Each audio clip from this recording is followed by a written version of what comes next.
ሰላም ጤና ይስጥልን ውድ ተመልካቾች ከትግራይ ቴሌቪዥን በቀጥታ የሰዓቱን አበይት የአሸንዳ በዓል ዜናዎች ይዘን ቀርበናል። ፍርቱና ገብሩ ከመላው ስቱዲዮ ባለሙያዎች ጋር የዕለቱን የአሸንዳ በዓል ዜናዎች እንመራለን። እንድትከታተሉን እንጋብዛለን። ወደ ቀዳሚ ዜና አልፋለሁ። የአሸንዳ በዓል በትግራይ ደቡባዊ ዞን በእምባላጄ የአዲሽሁ ከተማ በድምቀት በመከበር ይገኛል። በበዓሉ አከባበር የተገኙት የዞኑ አስተዳደር አቶ ዝናቡ ገብረመድን በትግራይ ያንዣበበውን የህልውና አደጋ ለመመከት በሁለገብ ዝግጁ መሆናቸው ገልጸዋል። የሀብቱ ብስራት ዘገባ ነው። ብርሃነ ገብረስላሴ ያቀርበዋል።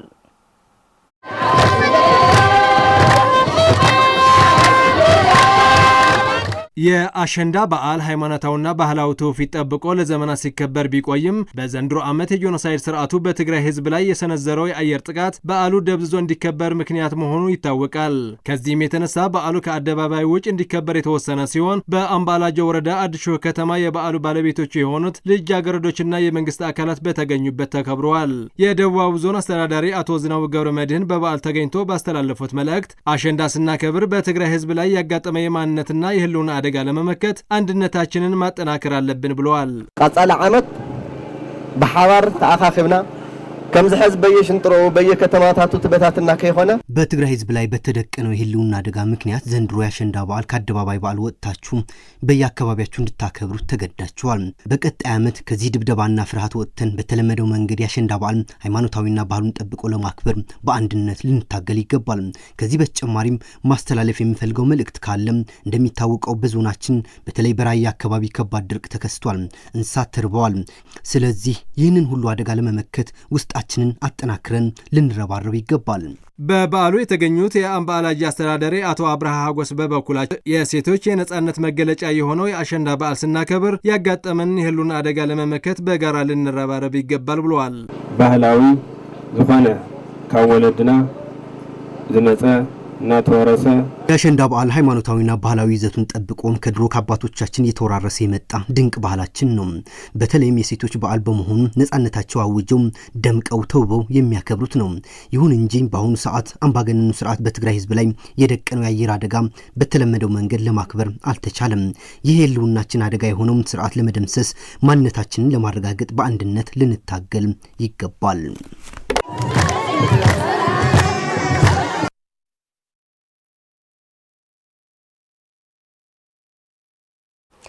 ጄኖሳይዱ የአብይ አህመድ አገዛዝ የትግራይ ህዝብ የማጥፋት አንዱ አካል የሆነውን በኢኮኖሚ የማንኮታኮት ዓላማ ለማስፈጸም ሲል በአየር የተቀናጀ ጥቃት በመፈጸም የአሸንዳ በዓል አከባበሩ እንዲቀዛቀዝ አድርጓል ሲሉ የአብይ አዲ ነዋሪዎች አስተያየታቸውን ሰጥተዋል። በአሸንዳ በዓል አከባበር ወቅት ይገኝ የነበረው ኢኮኖሚያዊ ፋይዳም የባህል አልባሳት ሽያጭና ከጎብኚዎች ይገኝ የነበረው ገቢ ለማሳጣት አልሞም ተደጋጋሚ ጥቃት ፈጽሟል ሲሉ ተናግረዋል። ስለሺ ሐጎስ ተጨማሪ አለው። ጄኖሳይዳዊ የአብይ አህመድ አገዛዝ ከበዓለ ሲመቱ ዕለት ጀምሮ በትግራይ ህዝብ ላይ ቀጥተኛ ጄኖሳይዳዊ ጦርነት ከማወጅ ጀምሮ ከፕሪቶሪያ የሰላም ስምምነት በኋላም በድምፅ አልባ ጦርነት የትግራይን ህዝብ ኢኮኖሚ የማንኮታኮትና ወደ ኋላ የመመለስ ብሎም እንደ ህዝብ የማጥፋት ጦርነት ጀምሮት እስካሁን ድረስ አላቋረጠም።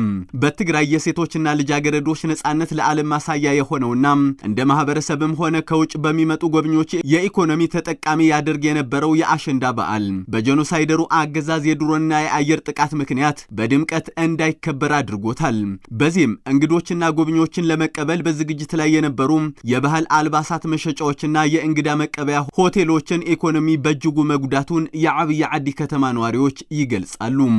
ከአሜሪካ ይቀሪ ካብ ትግራይ ይቀሪ ካብ ገለ ይቀሪ ከአሜሪካ ከሌሎች ሀገራትም ሆነ ከሀገር ውስጥ በርካታ ጎብኚዎች ታዳሚዎችና ተሳታፊዎች በተገኙበት ነበር የአሸንዳ ውርስ በዓል በድምቀት ይከበር የነበረው። በዚህም በአሸንዳ በዓል ከባህላዊ ጌጣጌጥ፣ የባህል አልባሳት እስከ እንግዳ መቀበያ ቤቶች ድረስ ከፍተኛ የሆነ የኢኮኖሚ ተጠቃሚነት የነበረው እንቅስቃሴ አሁን ላይ ሙሉ በሙሉ በሚባል ደረጃ የለም። ምክንያቱም ከውጭም ሆነ ከሀገር ውስጥ ይመጡ የነበሩ የበዓሉ ታዳሚዎች በድሮንና በአየር ጥቃት ጉዳት እንዳይደርስባቸው ሰግተው መምጣት አልቻሉምና 2016 ነበረ ድባብ በ2016 እና 17 ዓመተ ምህረት የአሸንዳ ውርስ በዓል አከባበር የነበረው ድባብ በጣም ደማቅና እንደ ከተማ ትልቅ የኢኮኖሚ ተጠቃሚነትን ያረጋገጠ ነበር።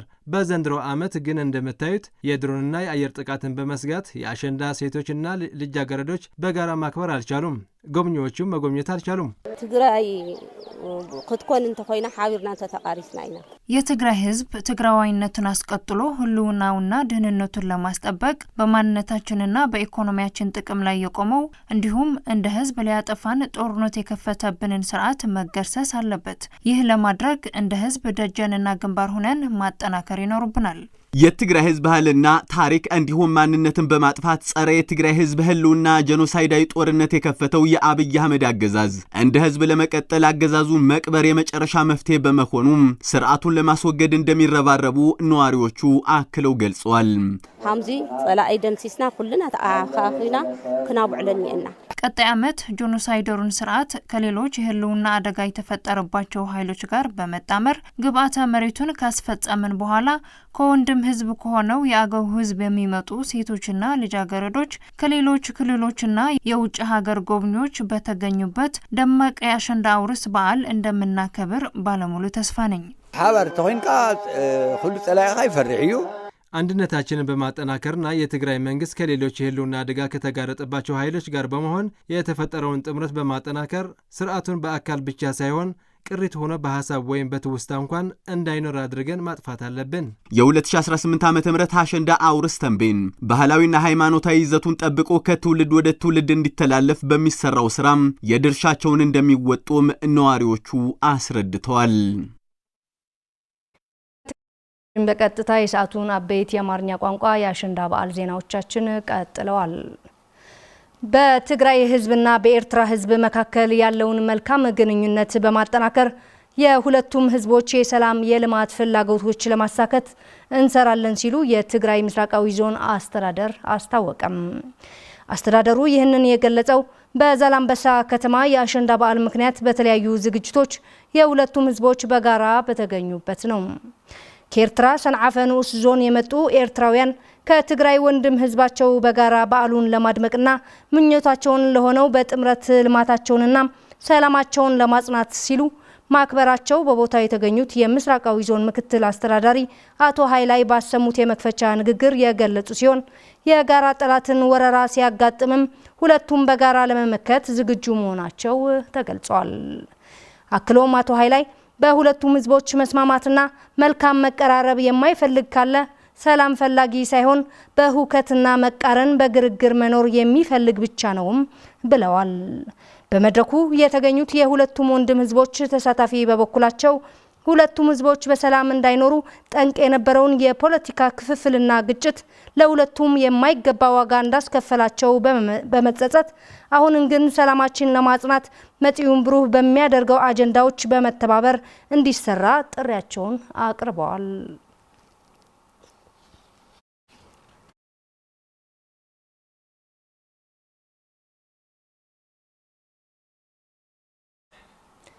የዘንድሮን የአሸንዳ በዓል ለዘላቂ ሰላም ለሉዓላዊነትና ለህዝቦች ወዳጅነት በሚል መሪ ሀሳብ በአሜሪካ ዋሽንግተን ዲሲና በተለያዩ የአውሮፓ ሀገራት ሃይማኖታዊና ባህላዊ ትውፊቱን ጠብቆ በደመቀ ሁኔታ እየተከበረ ይገኛል።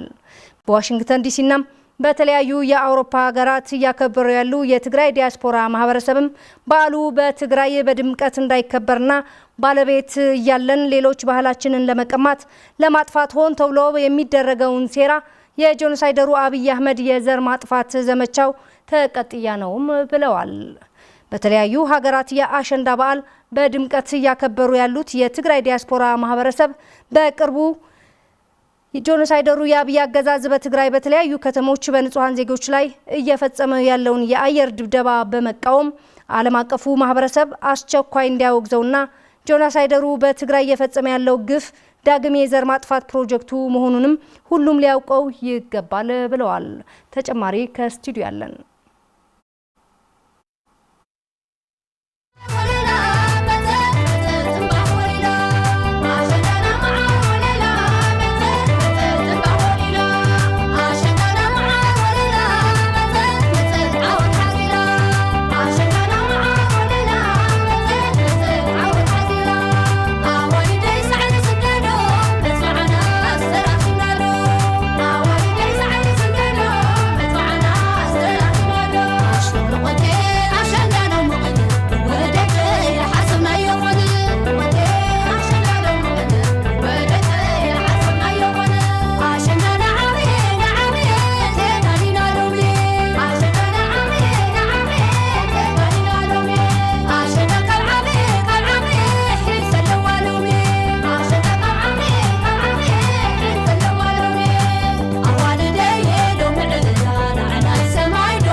ከአሸንዳ ዜናዎቻችን ስንወጣ በመጨረሻም ኢትዮጵያ በታሪኳ ለመጀመሪያ ጊዜ ዕዳዋ መክፈል የማትችል የተባለችበት በጄኖሳይደሩ የአብይ አህመድ አገዛዝ ወቅት ነው ሲሉ የኢኮኖሚ ባለሙያና የመቀለ ዩኒቨርሲቲ መምህር ዶክተር ሙዑዘ ሐዱሽ ተናገሩ። የኢትዮጵያ ኢኮኖሚ ቀውስ በአሁኑ ሰዓት እጅግ ከፍተኛ መሆኑና ሀገሪቱ ከ160 ቢሊዮን ወደ 109.1 ቢሊዮን ወርዷል ሲሉ ዶክተር ሙዑዝ አክለዋል። ታደሰ ልጅ አለም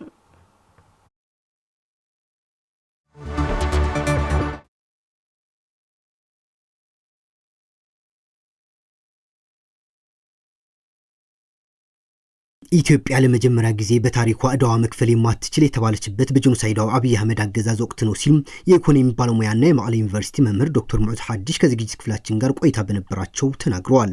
በታሪኳ በደርግም ይሁን በኢህአዴግ ይሁን ኢትዮጵያ ለመጀመሪያ ጊዜ ዴት ዲፎልተር ተብላ አታውቅም። ለመጀመሪያ ዕዳዋ መክፈል የማትችል ሀገር ተብላ የተሰየመችው በ2014 ወይም በፈረንጅ አቆጣጠር በ2022 ነው። ለመጀመሪያ ጊዜ ዕዳዋን መክፈል የማትችል ሀገር ተብላ የተሰየመችው ማለት ነው። የዴብት ክራይሲስ ዴብት ስትረስ ተብላ የተሰየመችው ማለት ነው። የኢትዮጵያን ኢኮኖሚ ኦኬ እሱም ራሱ አንድ ሁኔታ ነው እንዳልኩ።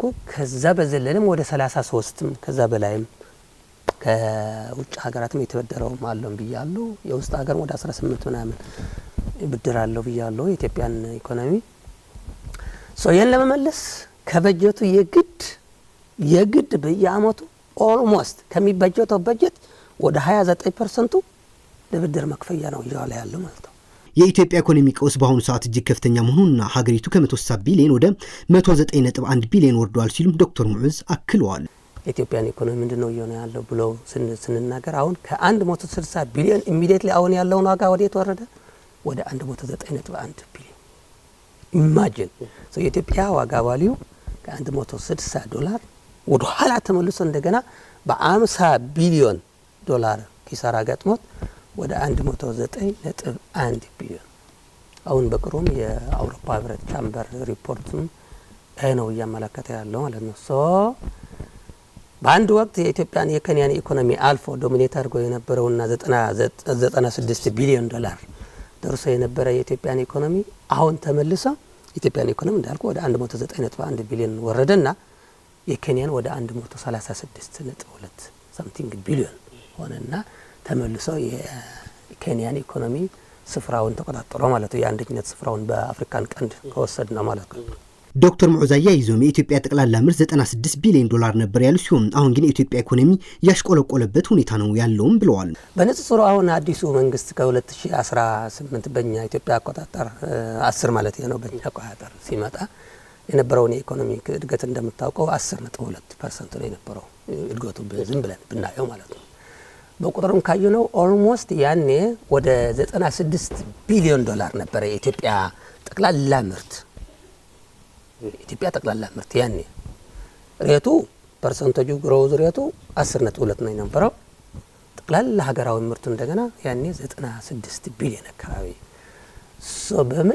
ለመጀመሪያ ጊዜ በታሪኳ ኢትዮጵያ ማለት ከከኒፋ የኢትዮጵያን ኢኮኖሚ የኬንያን ኢኮኖሚ አልፎ ያኔ ዶሚኔት አድርጎ የታየበት ጊዜ ነው የነበረው 2010 ማለት ነው። ልክ ጦርነቱ ሊከሰት ሲል ከዛ በፊት ነው የጀመረው ማሽቆልቆል። ግን ጦርነቱ ሊከሰት ሲል ኦልሞስት በ2013 እና 14 ኢኮኖሚ ወደ 0% ወርዶ ነበረ ማለት ነው። ኦልሞስት ኔጌቲቭም ሊገባ 30 ሰኔ በ2014 ኦልሞስት ኔጌቲቭ ግሮዝ ሬት እና የኢትዮጵያን ኢኮኖሚ ምንም መገመት ፎርካስት ማድረግ የማይቻልበት ሁኔታ ደርሰዋል ተብሎ በአይኤምኤፍ እና በወርልድ ባንክ ያኔ ተነግሮ ነበር።